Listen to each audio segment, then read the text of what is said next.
Have you ever noticed someone copying your style, your ideas, or even the way you move through life?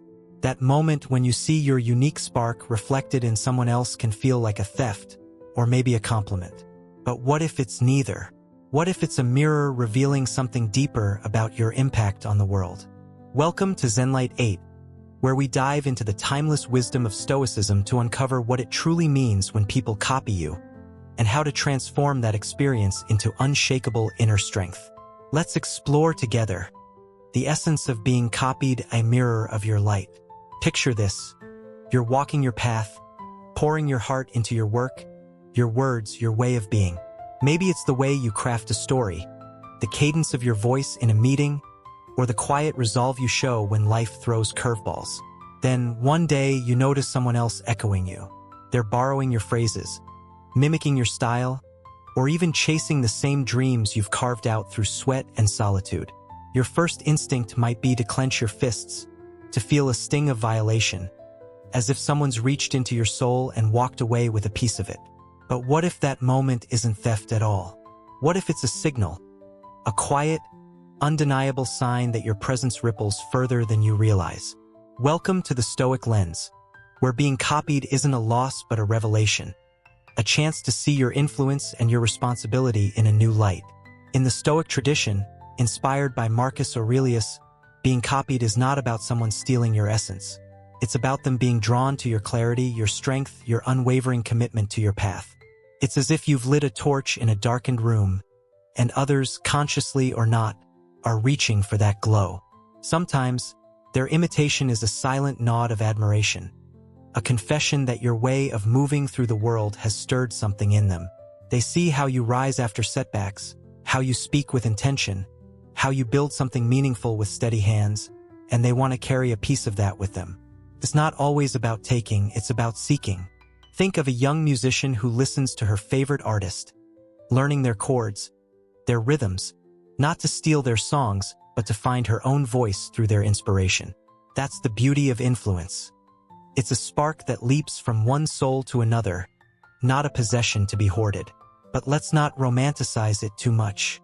The Stoics were realists, and they understood that not every echo comes from a place of reverence. Sometimes people copy with sharper intentions, greed, envy, or a desire to shortcut their way to your success.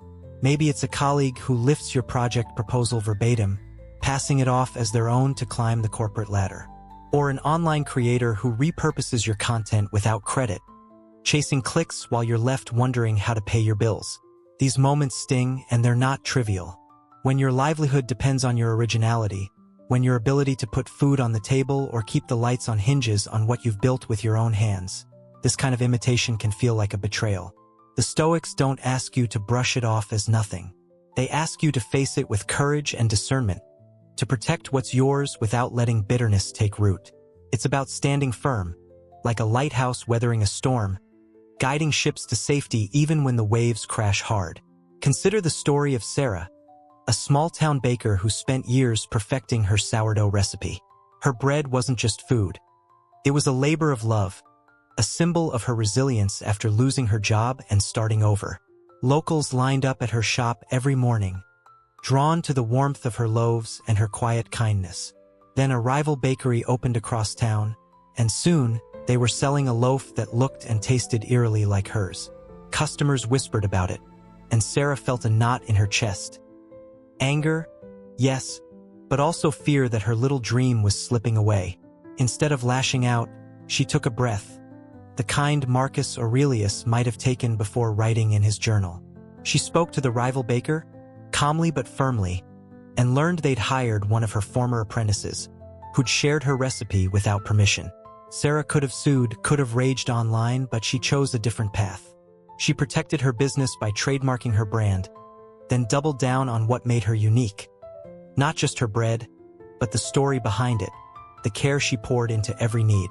Her rival's bread faded into the background, not because she fought them, but because she shone brighter. This is the Stoic way, to acknowledge the harm, to act with principle, but to keep your heart anchored in what you can control, your effort, your integrity, your vision. When someone copies you, it's a mirror held up to your life. If their imitation is shallow, It reveals their hunger, not your lack. If it's malicious, it tests your resolve, not your worth.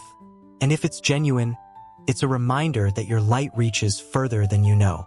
Think of a teacher whose student starts quoting her lessons, or a parent whose child mimics their habits. These echoes aren't theft. They're proof that your example matters.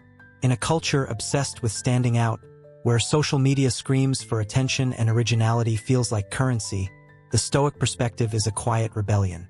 It says your value isn't in being the only one, it's in being the truest one. Let's take it deeper. Imagine you're hiking a mountain trail, one you've walked for years, knowing every twist and turn.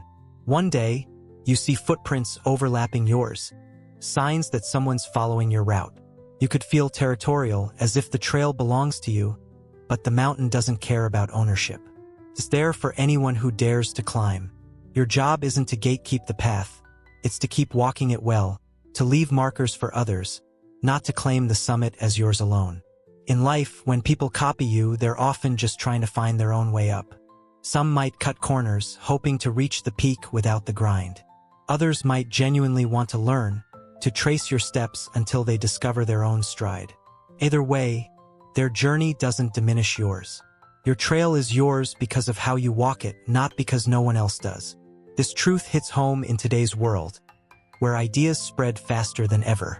A viral post, a clever design, a heartfelt speech creates something meaningful, and it's bound to echo.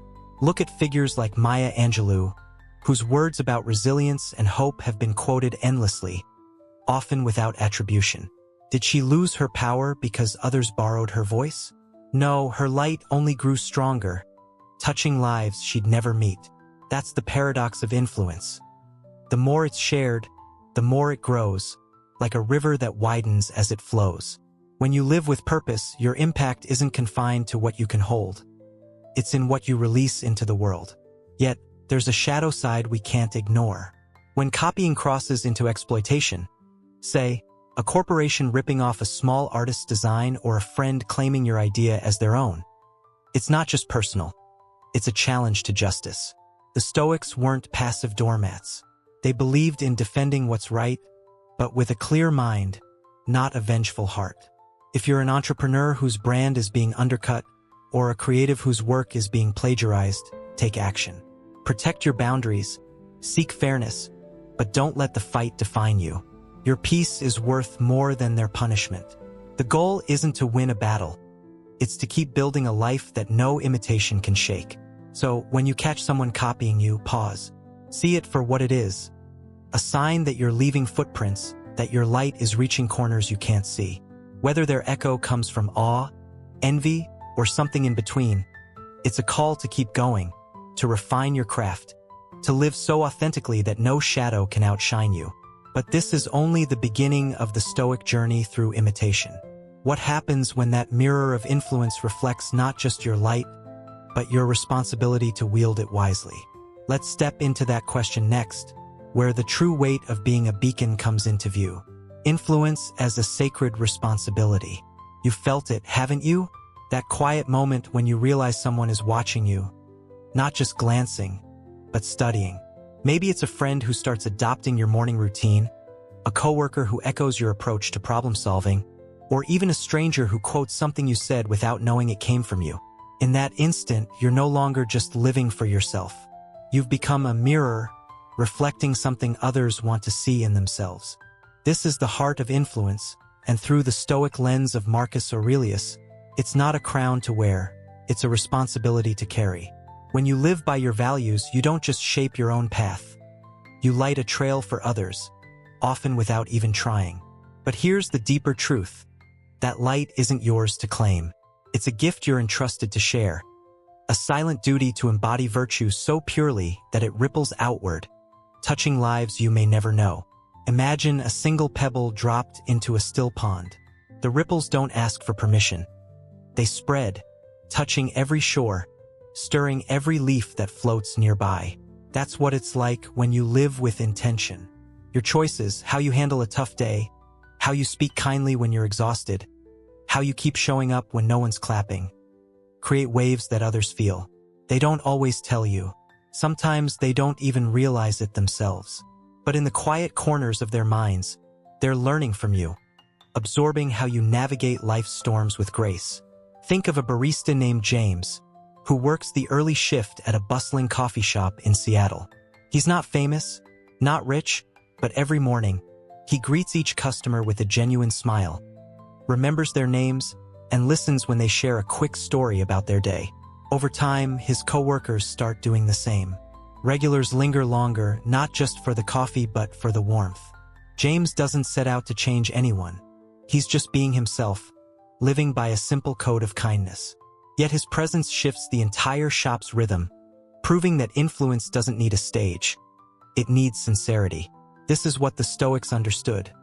When you align your life with virtue, patience, courage, integrity, you become a beacon, not because you shout your worth, but because you live it. Your actions teach without words, guide without commands. But here's where the responsibility kicks in.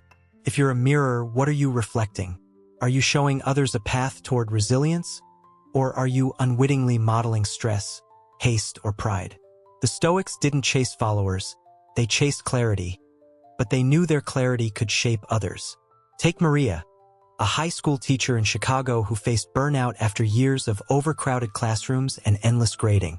Instead of quitting, she started practicing mindfulness, inspired by Stoic ideas she'd read about. She'd pause before reacting to a disruptive student, take deep breaths during tense staff meetings, and focus on what she could control, her attitude, her effort. Slowly, her students noticed. One girl, who used to shut down during math, started mimicking Maria's calm focus, tackling problems one step at a time. A colleague asked for her secret, and soon, a small group of teachers was meeting weekly to share Stoic strategies. Maria didn't seek to lead them. She was just trying to survive. But her survival became a lesson, her struggle a lighthouse. Influence, in this sense, is effortless because it's authentic. It doesn't demand recognition or applause. It flows naturally from a life well lived.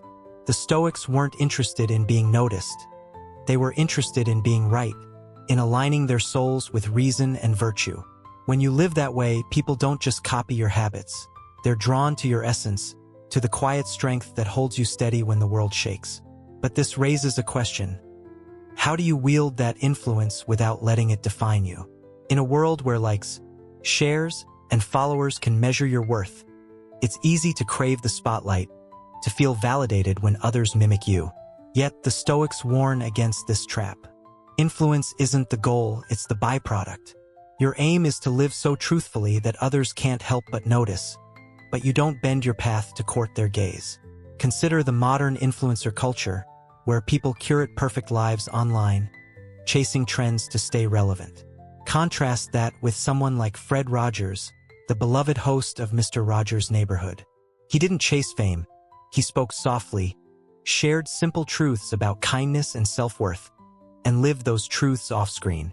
Decades later, people still quote him, mimic his gentle tone, not because he demanded attention, but because he embodied something timeless. His influence wasn't a performance. It was a reflection of his character. That's the Stoic ideal, to let your life speak, not your ego. When others copy you, it's not a trophy to collect. It's a reminder to keep polishing your mirror, to ensure what you reflect is worth seeing. But there's a shadow to this responsibility. Not everyone who copies you understands what they're taking. Some might mimic your success without grasping the sacrifice behind it, like a fitness enthusiast copying a champion's workout routine but ignoring their years of discipline. Others might twist your example, using it for selfish ends. The Stoics didn't fret over this. They knew they couldn't control how others interpreted their light. Your job isn't to police every ripple but to keep your flame steady. If you're living rightly, those ripples will carry truth, even if they're misread at first. And sometimes, the most profound influence is invisible. A kind word you spoke years ago, a moment of patience you showed under pressure. It might live on in someone's heart, shaping them in ways you'll never see. That's the beauty and the weight of this responsibility.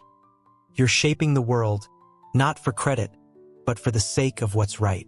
So, when you notice someone copying you, don't shrink back or puff up. See it as a call to live more deliberately, to refine the virtues you're reflecting. You're not just walking your path, you're leaving footprints for others, whether you intend to or not. Embrace that duty with humility, knowing that your influence isn't about you. It's about the good it can do, the lives it can quietly lift. But as you step into this role, a subtle danger lurks, one the Stoics were keen to address. The pull of pride, the whisper that says you deserve to be noticed for your impact. Content 3, the ego's hidden trap. That whisper is seductive, isn't it? You see someone copying your work, your style, your way of being, and a part of you stirs. Maybe it's a flicker of irritation. That's mine. Or a swell of pride. They want to be like me.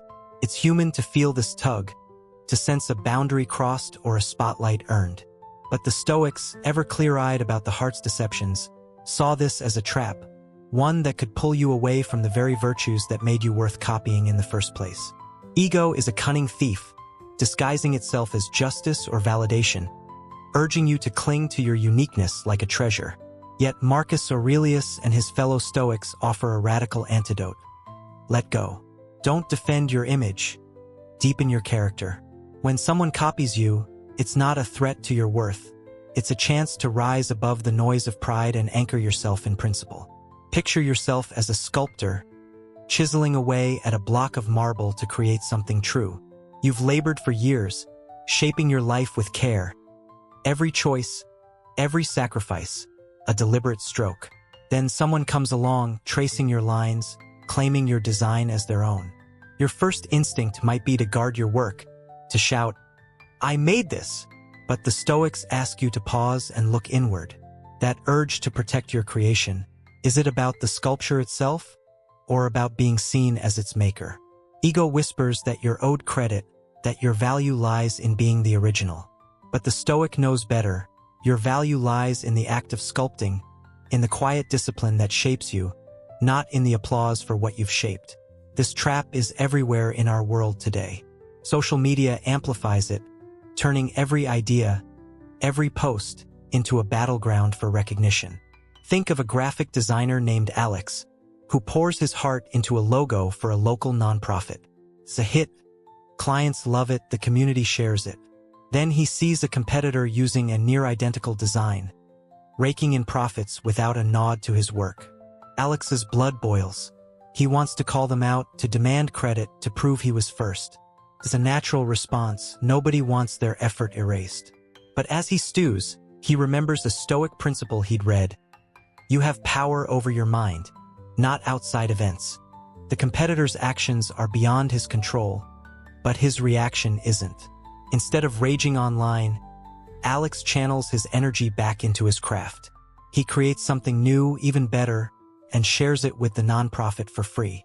His work speaks louder than any public feud could, and his peace remains intact.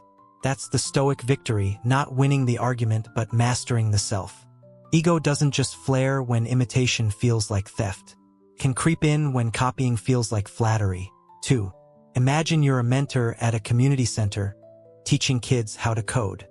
One of your students starts teaching others using your exact methods, even your quirky analogies. At first, you're thrilled. Your lessons are spreading, but then a voice creeps in. They should mention me. I taught them that. Subtle, but it's ego craving a nod for your role. The Stoics cut through this with brutal clarity. If you're living for virtue, why do you need the credit? Your aim was to teach, not to be celebrated as the teacher. Let the kids spread the knowledge. Let the world benefit. Your job is to keep coding your life with integrity, not to tally who's quoting you. This perspective flips the script on how we see imitation. Instead of a violation, it's a mirror, not of your brilliance, but of your alignment with truth. Epictetus, another Stoic sage, put it bluntly, if someone copies you, don't say they're stealing, say they admire. It's a simple shift, but it's profound. It frees you from the cage of possessiveness, from the illusion that your habits, your ideas are yours to lock away. You didn't invent kindness, discipline, or resilience.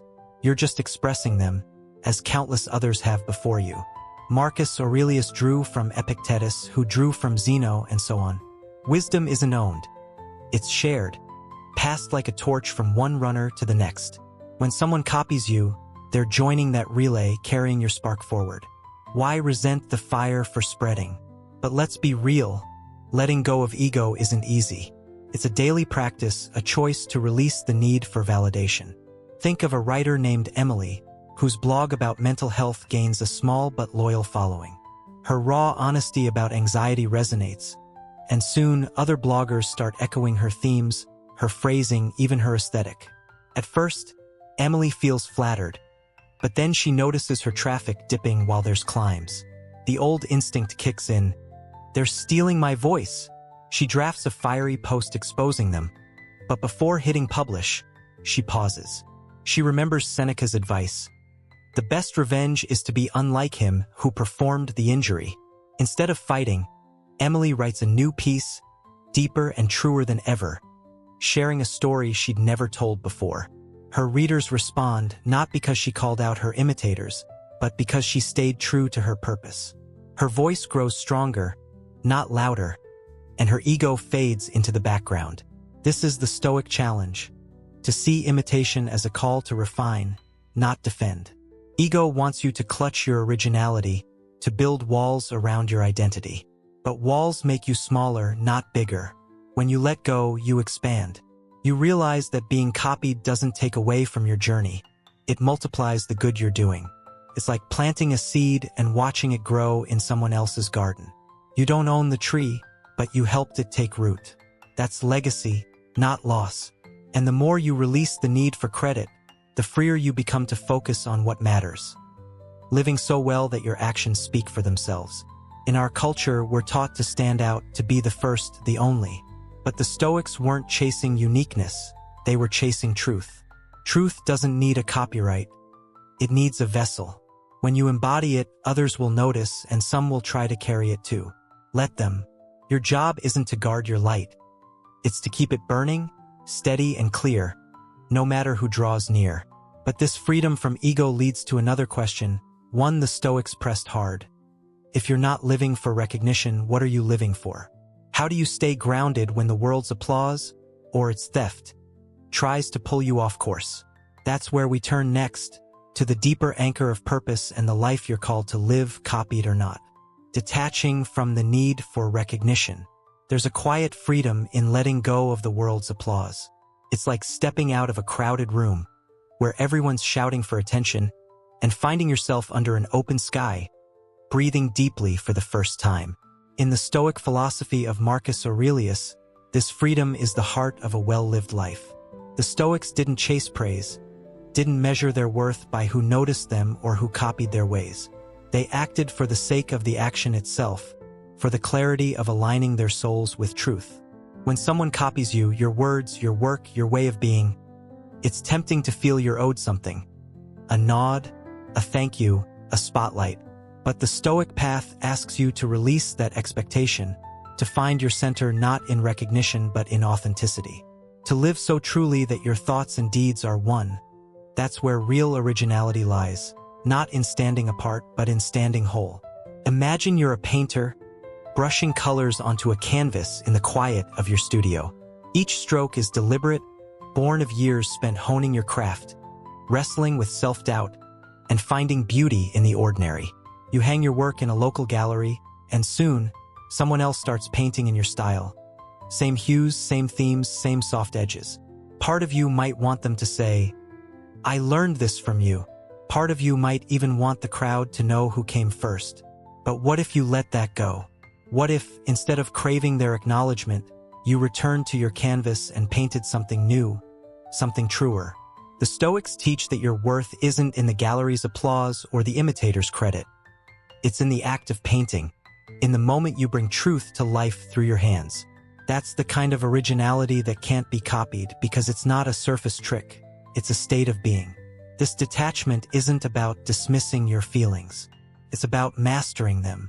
When you notice someone echoing you, it's natural to feel a twinge of possessiveness or pride. Those emotions aren't wrong, they're human. But the Stoics urge you to let them pass like clouds across a mountain, to not let them steer your course. Consider the story of Daniel, a software developer in Austin who built an open-source app to help small businesses track inventory. It was his passion project, coded late at night after his day job, a gift to a world that often felt chaotic. The app took off, shared freely online, and Daniel felt a quiet pride, not in fame but in impact. Then a startup launched a polished version, using his code without credit, charging fees he'd never dreamed of asking. Friends urged him to sue, to expose them, but Daniel took a different route. He reflected, Stoic style, on what he could control, his integrity, his purpose. He kept improving his app, adding features for users who couldn't afford the startup's version, and shared his story, not to shame his imitators, but to inspire others to create freely. His community grew not because he demanded recognition, but because he lived his values. The startup's shine faded. Daniel's light endured. That's the Stoic paradox. The less you cling to praise, the more your influence grows. In our world, we're bombarded with messages to brand ourselves, to stand out, to collect likes and followers like trophies. It's easy to think your value lies in being seen, in being the one everyone points to. But the Stoics flip this on its head. They say your value lies in being you, not the you that's applauded, but the you that's true, consistent, whole. When you live that way, recognition becomes irrelevant. It's like planting a garden not for the neighbors to admire, but for the joy of tending it, for the way the soil feels under your hands. If someone copies your roses, let them. Your garden is still yours, blooming because you showed up every day, not because you won a prize for it. This authenticity is what sets you apart. Not in a flashy, look-at-me way, but in a quiet, unshakable one. Think of someone like Ruth Bader Ginsburg, whose legal arguments for equality reshaped a nation. She didn't speak loudly or seek headlines. She worked tirelessly, her words precise, her principles clear. Others quoted her, built on her ideas, sometimes without naming her. Did she pause to demand credit? No. She kept arguing, kept serving, because her aim wasn't fame, it was justice. Her originality wasn't in being the only voice, it was in being the truest one, in matching her actions to her beliefs so seamlessly that her life became a lesson. That's the Stoic ideal, to live so that your deeds speak, whether the world shouts your name or not. But detachment doesn't mean indifference. The Stoics weren't robots. They felt the sting of being overlooked, the frustration of seeing their work misused. What made them different was their choice. To act with purpose, not reaction. When someone copies you, it's a chance to ask, why am I doing this? If your answer is rooted in virtue, because it's right, because it matters, because it's who you are, then no imitator can shake you. Your originality isn't a logo to trademark. It's a fire within, kindled by every choice to stay true. And that fire burns brighter when you don't need the world's validation to keep it lit. Let's be honest. In a culture that rewards flash over substance, this isn't easy. We're wired to want approval, to feel special when someone copies us. But the Stoics offer a way out of that cycle, a path to freedom. By detaching from recognition, you reclaim your power not over others but over yourself. You stop performing for an audience and start living for your principles. And when you do, something remarkable happens. Your life becomes a canvas, not for others to admire, but for you to paint with courage, with truth, with love. That's the originality that endures, the kind no one can steal, because it's woven into your very being. Living a life worth imitating. So, if recognition isn't the goal, what is? If you're not chasing applause or guarding your uniqueness, what are you building toward? The Stoics have a simple, profound answer. A life worth imitating.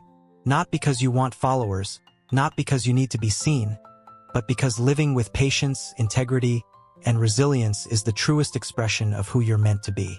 When someone copies you, it's a mirror held up to your existence, asking a quiet but piercing question. If they follow your example, what will they learn? Will they find a path to strength, or will they stumble over your flaws? The Stoic doesn't aim to be a hero or a star. They aim to be a guide, not with fanfare, but with the steady rhythm of a life well lived. Picture yourself as a lighthouse, standing firm on a rocky shore. You don't choose who sees your beam or who steers their ship by it. You don't ask for thanks when a sailor finds safe harbor. You simply shine, night after night, because that's what you're built for. That's the Stoic vision of influence. Not a loud declaration, but a quiet presence, felt more than announced. Your life becomes a lesson, not because you're teaching, but because you're living. Every choice, how you forgive a slight, how you work through exhaustion, how you stay kind when the world isn't, ripples outward, shaping others in ways you might never see. And the beauty is, you don't need to see it. The lighthouse doesn't count the ships it saves. It just keeps burning. This idea hits hard in a world obsessed with metrics, followers, views, impact reports. We're told to measure our worth by how many eyes are on us, how many voices echo ours. But the Stoics turn that upside down. They say your worth is in the moments no one sees, the patience you muster when you're stuck in traffic, the honesty you choose when a lie would be easier, the courage you summon when fear whispers to quit. These aren't glamorous, but they're transformative.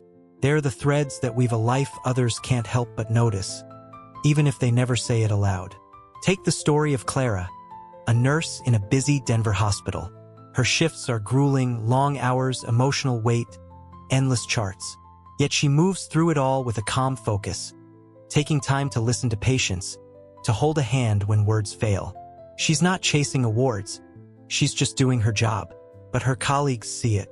A younger nurse, overwhelmed by the chaos, starts watching Clara, mimicking her steady pace, her way of pausing to breathe before responding to a crisis. Patients, too, feel it. Some write letters, but most don't, and Clara doesn't expect them to. One day, a medical student shadows her, later telling her, "I want to be a nurse like you." Clara smiles, but inside, she's asking herself, "Am I worth following?" That question drives her to keep learning, to stay patient even when she's drained, to embody the kind of care she'd want for her own family. Her influence isn't in titles. It's in the lives she quietly shapes, in the way her example lingers like a soft glow. That's the Stoic call.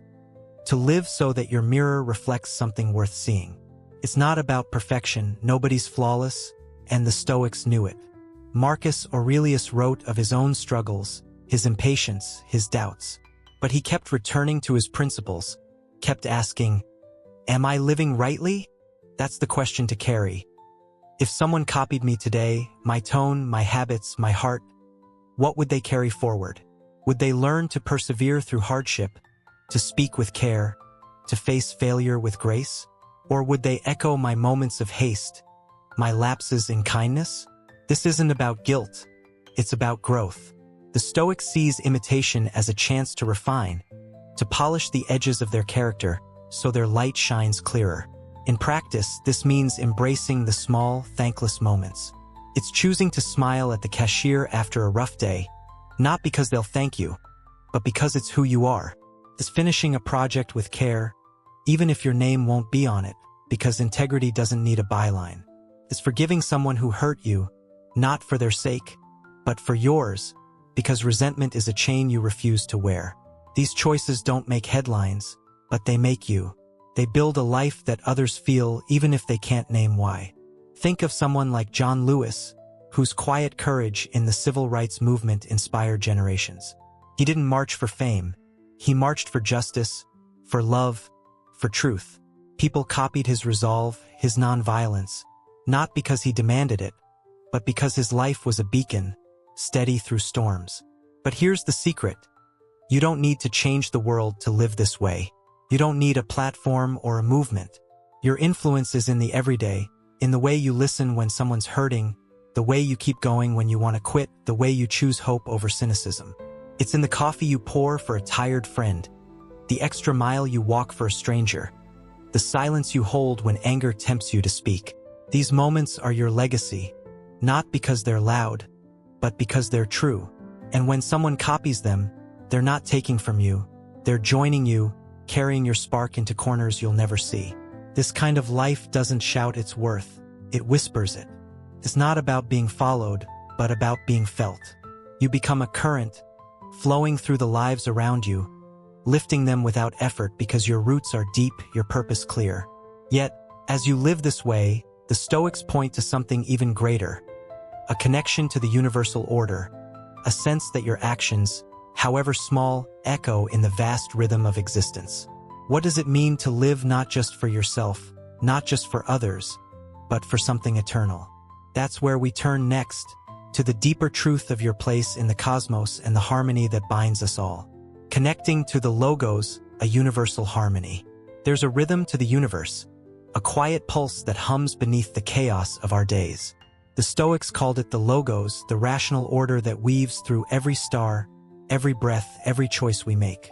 It's the thread that connects us all, not as isolated islands, but as notes in a vast, cosmic symphony. When someone copies you, your words, your work, your way of moving through the world, they're not just mimicking you. They're reaching, consciously or not, for the same current of wisdom that flows through your life. In the Stoic view, you're not the source of that wisdom, you're a vessel, a channel through which the logos shines. To be copied, then, isn't a theft or a triumph. It's a reminder that you're part of something larger, a sacred dance where truth and virtue flow freely, shared like sunlight across an open field. Imagine you're standing by a river, watching its waters rush over stones, carving paths through the earth. You dip your hands in, feel its cool clarity, and drink deeply. Someone else kneels beside you, cups their hands, and drinks too.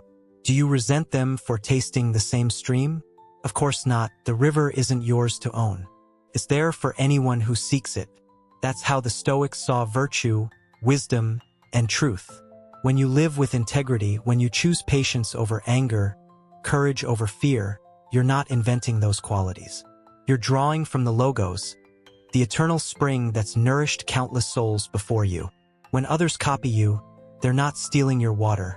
They're kneeling at the same river, stirred by the same current that moves you. Your role isn't to gatekeep the flow, but to keep your hands open, letting the stream pass through you to others. This perspective shifts everything. It dissolves the illusion that your ideas, your habits, your essence are possessions to clutch. Think of a teacher named Aisha, who runs a community garden in Atlanta. She spends weekends teaching kids how to plant seeds, tend soil, and harvest greens, not for profit but for love, of the earth, of her neighbors, of life itself. Her methods are simple but effective, rooted in years of trial and error. One day, a nearby school starts a garden, using Aisha's techniques down to the last detail. Same compost mix, same crop rotation, even her trick of singing to the plants. First, Aisha feels a pang. Why didn't they ask her? Why no credit? But then she remembers a Stoic idea she'd read. Nothing truly belongs to us, not even our insights. They come from the logos, the same force that makes the seeds grow, the same order that guides the seasons. The school's garden isn't taking from her.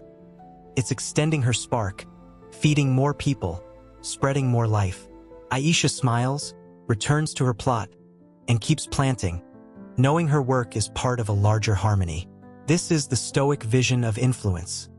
Not a personal achievement, but a participation in something eternal.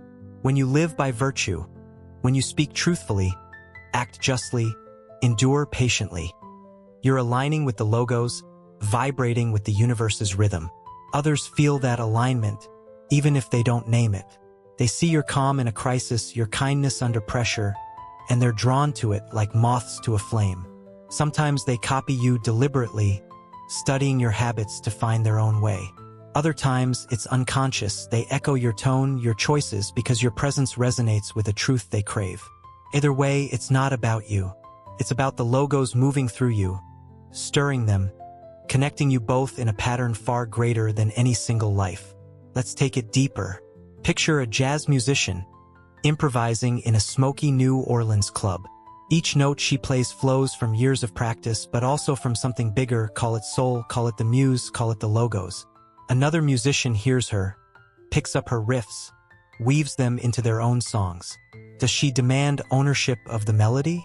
No, she knows music doesn't belong to one person.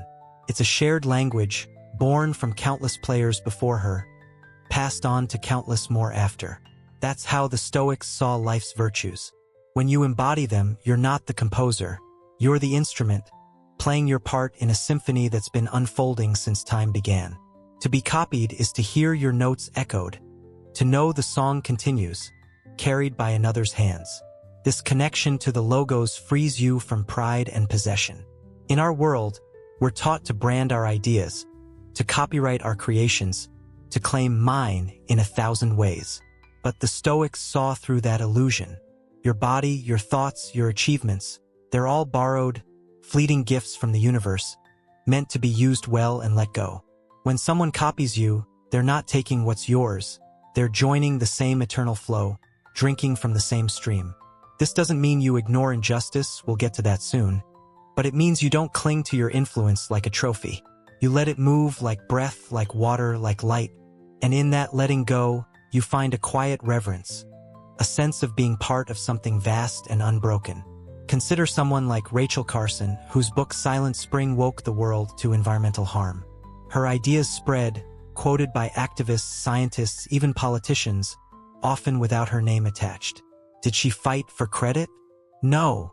She kept writing, kept advocating, because her aim wasn't fame. It was truth. She was a channel for the logos, a voice for the Earth's own rhythm. When others echoed her, she saw it as the message growing, not her legacy shrinking. That's the Stoic way, to serve the greater order, not to own it. When you live this way, imitation becomes a humbling gift, a sign that your life, however small, is part of the universe's melody, resonating in ways you can't fully grasp.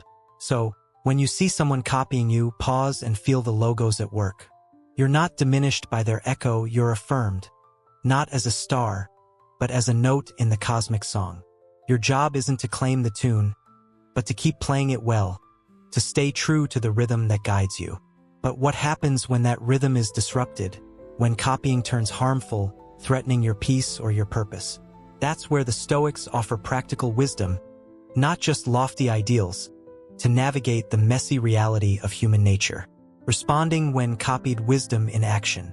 Being copied can feel like a mirror, reflecting your light back to you. But sometimes that mirror cracks. Someone doesn't just echo you. They take your work, your ideas, your livelihood, with greed or malice in their heart. Maybe it's a business rival stealing your designs, a friend claiming your story as their own, or an online creator lifting your content to profit while you struggle to pay rent. These moments aren't philosophical, they're personal, raw, real. They can shake your trust, your security, your sense of justice. The Stoics, grounded in reason yet deeply human, didn't shy away from this reality. They taught us to face it with clarity, to master our emotions without suppressing them, and to act with principle, not vengeance. When someone copies you, your response isn't just about them. It's about who you choose to be in the face of their shadow. First, let's acknowledge the sting. It's okay to feel angry, betrayed, or afraid when someone's imitation crosses into harm. The Stoics weren't stoic in the modern sense, they felt deeply. Marcus Aurelius wrote of his own frustrations, his moments of wanting to lash out. But he also wrote, "You have power over your mind, not outside events." That's the starting point. Take a breath, let the emotions rise, and watch them pass. Don't judge yourself for feeling them, but don't let them drive the car. Imagine you're a chef named Miguel, who's spent years perfecting a taco recipe that draws crowds to his food truck in Los Angeles. One day, a new truck parks nearby, serving tacos that taste exactly like yours. Same spices, same technique, even your signature salsa. You learn they bribed your sous chef for the recipe. The anger is real. It's your craft, your dream, your family's future on the line. But instead of storming over, you pause, Stoic style.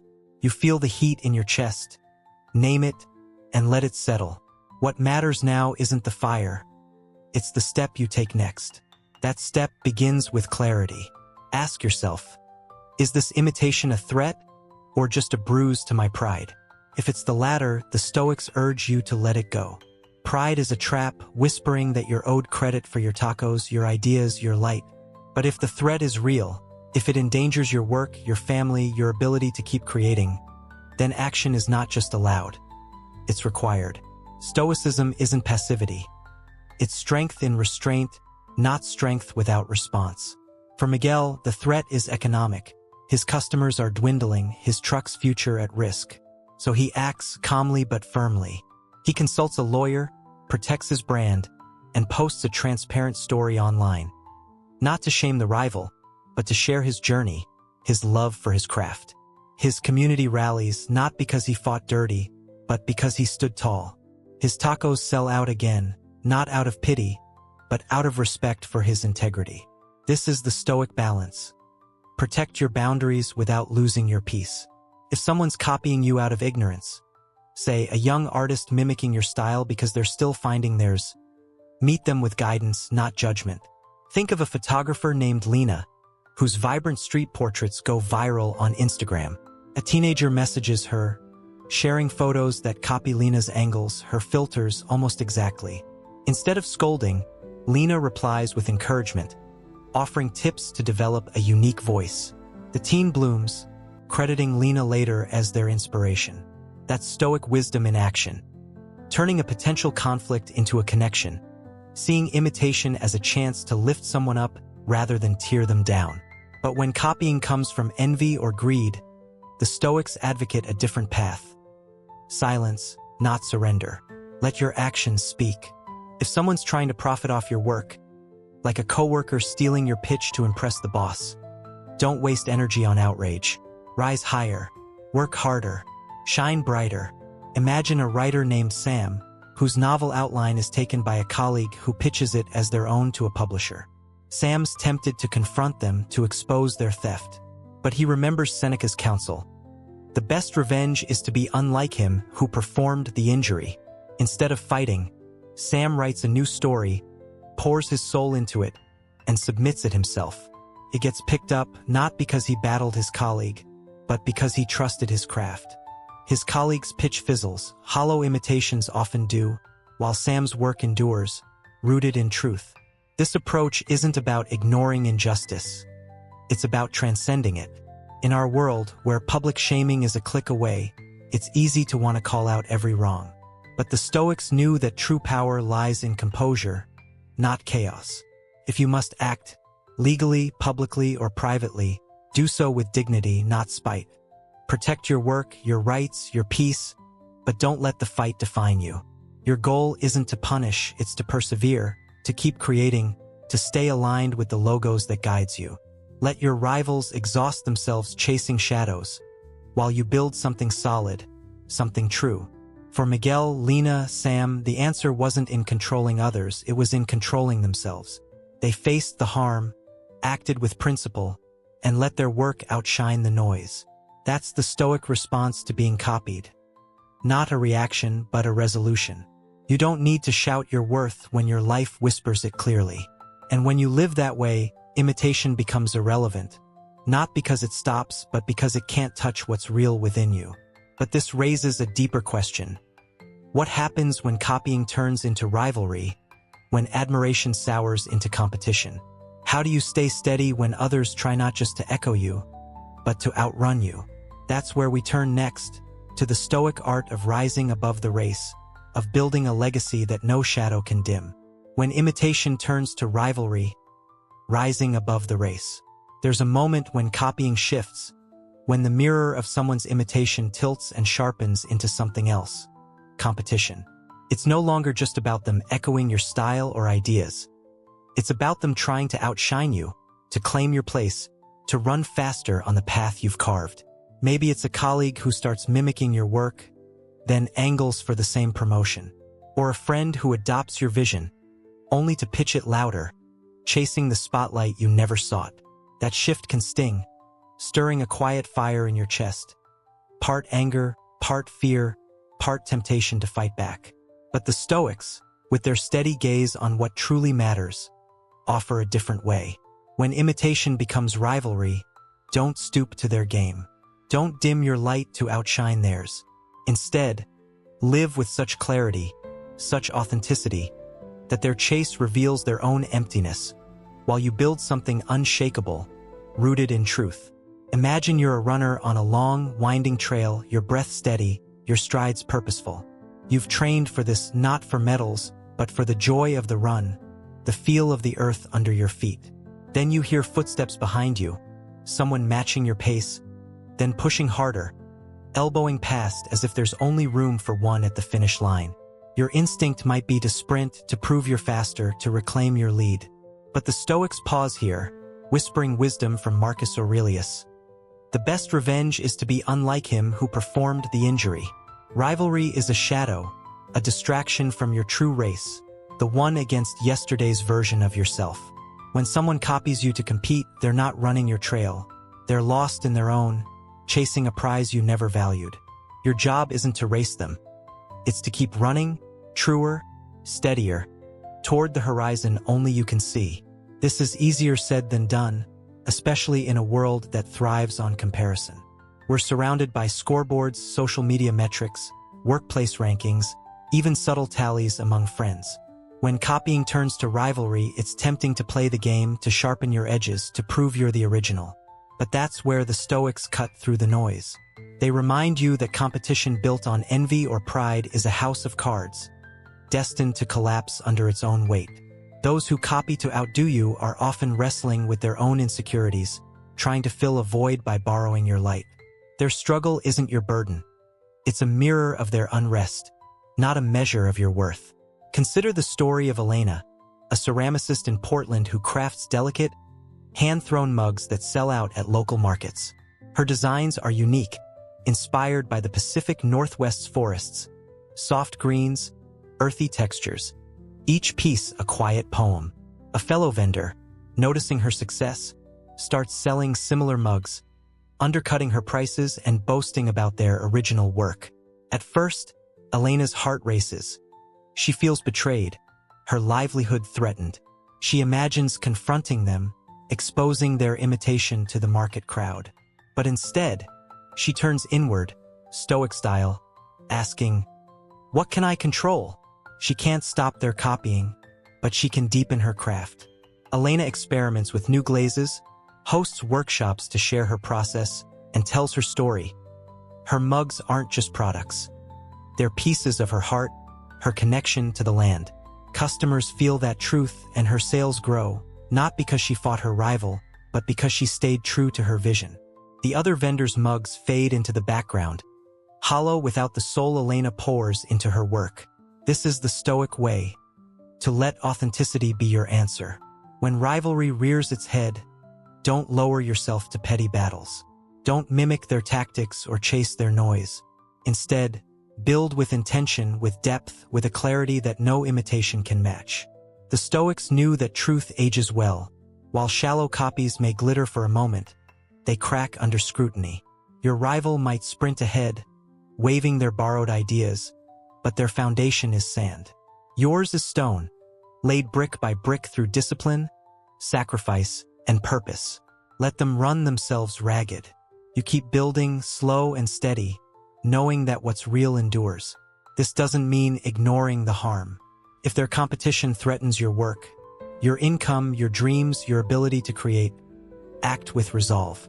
Protect what's yours, as Elena did by sharing her story and strengthening her brand. But do it with dignity, not vengeance. The Stoics weren't naive. They knew envy could drive others to undercut you, to twist your example into a weapon. Yet they urged you to stay above it, to let your character be your defense. Think of a musician named Jamal, whose beats go viral on TikTok, only for a bigger artist to sample them without credit, raking in streams while Jamal's rent looms. He could rage online, fuel a feud, but he chooses a Stoic path. He releases new music, freer and fiercer, and collaborates with local artists to amplify their voices too. His fans grow, drawn not to drama but to his relentless creativity. The bigger artist's hype fades, envy's spark burns out, while Jamal's fire grows, fueled by truth. That's the beauty of this approach. It's not about winning, but enduring. When copying becomes competition, your rival's noise is temporary, a gust of wind against a mountain. You don't need to shout back. You're the mountain, rooted in something deeper. Their imitation reveals their lack, not yours. And as you rise above, you realize the race was never theirs to set.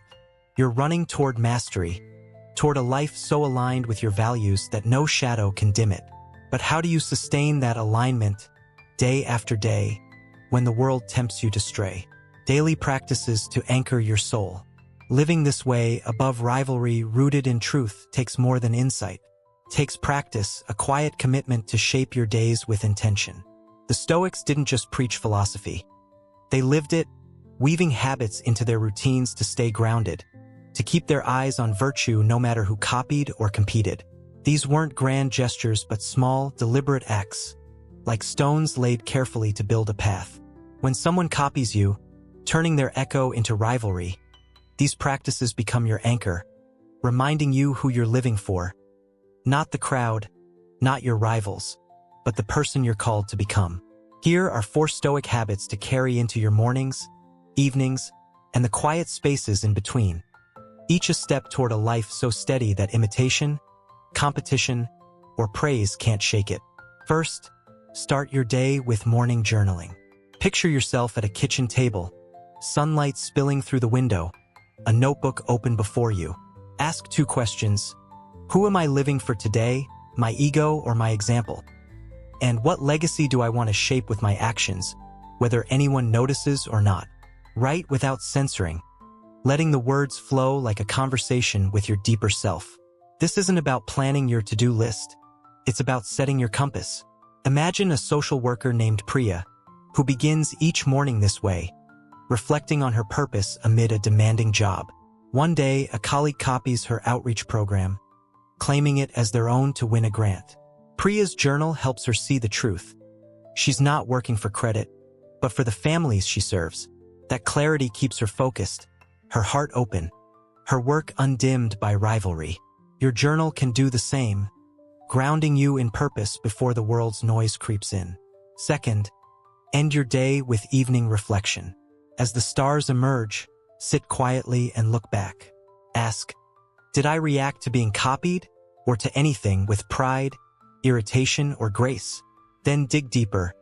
Did my actions today align with the person I want others to become if they follow me? This isn't about self-criticism, but honesty, a chance to learn from your stumbles. Think of a barista named Lucas, who's known for his warmth at a busy Chicago cafe. When a coworker starts mimicking his banter to win tips, Lucas feels a flicker of resentment. But each night, he reflects, noticing how his irritation pulled him from his values. He recommits to kindness, not to outdo his coworker, but to be the person he respects in the mirror. That reflection turns rivalry into growth, a reminder that your legacy isn't in others' actions. It's in yours. Third, practice visualizing being forgotten. This one's tougher, a Stoic gut check. Close your eyes and imagine your work stripped of your name, your ideas used, your efforts praised, but credited to someone else. Ask, would I still do this if no one knew it was me? If the answer is yes, you're free, tethered to purpose, not applause. If it's no, you've found a place to grow. Consider a graphic designer named Mia, whose posters for a nonprofit go viral, only for a colleague to take credit at a conference. Mia tries this exercise, picturing her art spreading without her name. At first, it stings. She wants recognition. But as she sits with it, she realizes her joy is in creating, in helping the cause, not in the byline. She designs more, each piece bolder, not to prove herself, but to live her truth. This practice strips away ego, leaving only what's real. Finally, embrace anonymous giving. Do something kind, helpful, or creative without expecting a nod. Leave a generous tip, share an idea, help a stranger, and walk away. This severs the tie between your worth and others' validation, teaching you to act from virtue alone. Picture a teacher named Tom, who notices a student copying his lesson plans to impress their peers. Instead of confronting them, Tom quietly shares extra resources with the whole class, no strings attached. The student thrives, never knowing Tom's role, but Tom feels a deeper peace, untethered from credit. This habit builds a quiet strength, a confidence that doesn't need an audience. These practices aren't just tools, they're a way of being, a daily vow to live for what's true, not what's seen. They remind you that rivalry, like copying, is a fleeting shadow, while your character is a lasting light. Take Priya, Lucas, Mia, Tom. Each faced imitation's edge, yet found freedom in focusing on their own path. Morning journaling sets your intention. Evening reflection sharpens it. Visualizing anonymity frees you. Anonymous giving grounds you. Together, they weave a life so aligned with virtue that competition feels small, irrelevant, a gust against a mountain. But this journey doesn't end with habits. It leads to a higher view, a vision of yourself not as a fleeting spark, but as something enduring, a presence rooted in principle, unmoved by the winds of rivalry or praise. What does it mean to stand so firm that imitation, competition, even time itself can't shake you? That's where we turn next, to the Stoic ideal of being the oak tree, steady and whole, no matter who tries to borrow your shade. The higher vision: be the oak tree. In a world that chases trends, brands, and fleeting moments of fame, there's a quieter call, one that echoes through the ages, rooted in the Stoic wisdom of Marcus Aurelius. It's the call to be an oak tree, steadfast, enduring, unmoved by the winds of imitation, rivalry, or public opinion. You are not a flicker of attention, not a logo to be marketed, not a shadow chasing the spotlight. You are something deeper, something eternal, a presence grounded in principle, growing slowly toward values that outlast the noise. When someone copies you, when they compete or clamor for your place, the Stoic vision lifts you above it all. Your mission isn't to control their steps or claim their gaze. It's to grow deeply, silently, upwardly, toward truths that no storm can uproot. Picture an oak tree standing alone in a field, its roots weaving through the earth, its branches stretching toward the sky. Seasons change. Spring blooms, summer hums, autumn strips it bare, winter tests its strength, but the oak remains. It doesn't sway with every gust, doesn't shrink when travelers carve its bark or gather its acorns to plant elsewhere. It doesn't compete with the ivy that climbs its trunk, seeking sunlight without patience. The oak simply is, fulfilling its nature by standing tall, offering shade to those who seek it, fruit to those who hunger, beauty to those who pause. That's the Stoic ideal for you. When others copy your work, your style, your essence, they may take pieces of your shade, but they cannot touch your roots. Your strength lies not in what's seen, but in what's unseen. The quiet labor, the daily choices, the values that anchor you when the world shakes. This vision is a rebellion against our culture's obsession with being noticed. We're told to be the loudest voice, the brightest star, to brand ourselves in neon and measure our worth by followers or likes. But the oak tree doesn't shout its presence. It grows, season by season, becoming a landmark not because it demands attention, but because it endures. Think of a carpenter named Amos, who crafts furniture in a small Vermont workshop. His tables, carved with care, sell modestly at local fairs. A chain store notices, mass-produces knockoffs, flooding the market with cheaper versions. Friends urge Amos to fight, to sue, to rage against the theft. But Amos, inspired by Stoic ideas he'd read, sees a different path.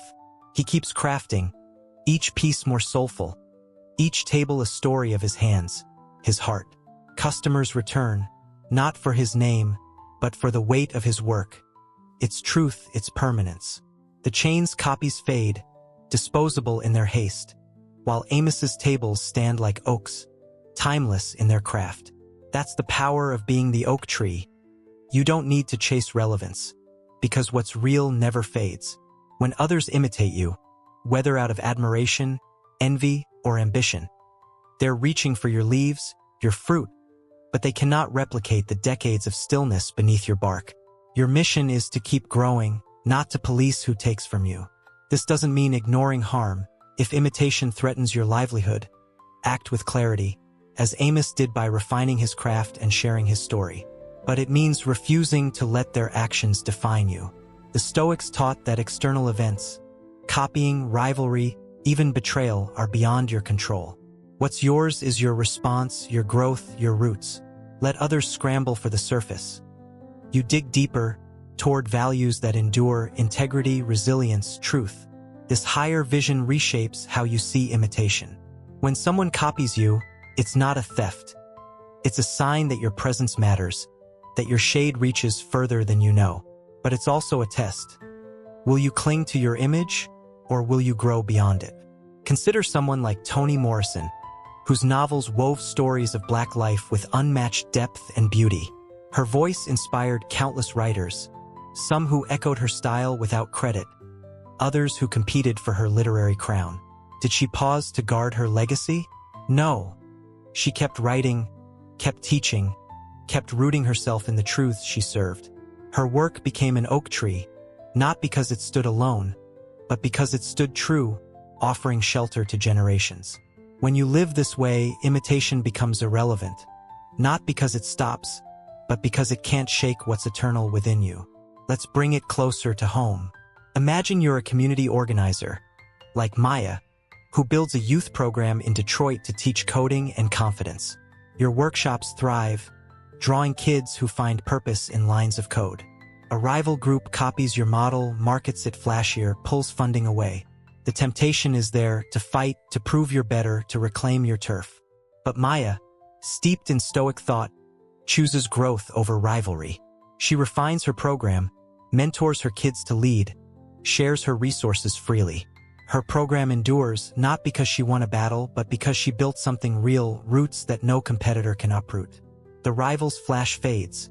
Maya's oak stands, a quiet monument to purpose over pride. Being the oak tree means embracing this truth.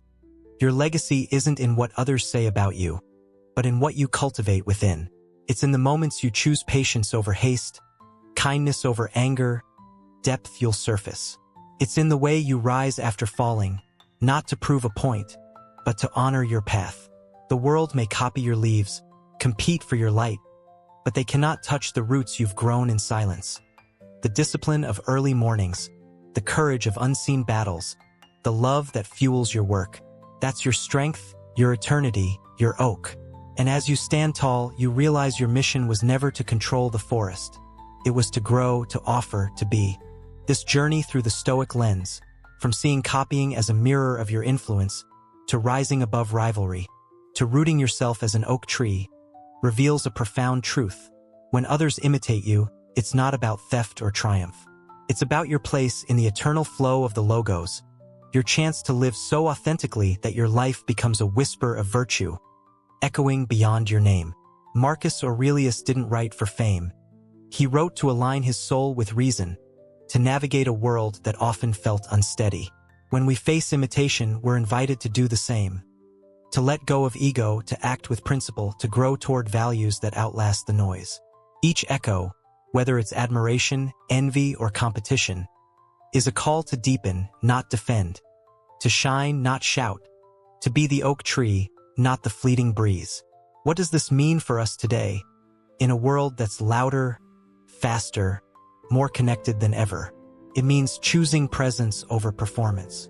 In an age of social media, where every post can be copied, shared, or twisted, root yourself in what's real, your intentions, your effort, your heart. If you're a creator, keep making, not for likes, but for the joy of creation. If you're a parent, a friend, a worker, live your values not to be noticed but to be true. When someone copies you, your art, your hustle, your vibes, smile, knowing your light reached them, and keep growing. Protect what's yours if you must, but don't let their shadow steal your peace. Life is too short, too precious, to chase applause or fight every echo. Instead, build something lasting, moments of kindness, work that matters, a heart that stays open. Here's my advice for living this now. Start small, but start today. Pause before reacting to imitation. Breathe, ask what you can control, and act from clarity, not heat. Write one sentence each morning about the person you want to be, and let it guide your day. Forgive yourself when you falter. Stoicism isn't perfection. It's persistence. And above all, live for the present moment, because that's where your roots grow, where your oak takes shape. You don't need to be famous to leave a legacy, you just need to be real, one choice at a time. So, I invite you to join us at ZenLite 8, where we explore these timeless truths to light your path. If this journey spoke to you, hit subscribe, share it with someone who needs it, and let's keep growing together. Drop a comment below with one word that captures your takeaway. Mine is perspective, because seeing clearly changes everything. What's yours? Let's build a community of oak trees, rooted in wisdom, rising in silence, thriving in truth.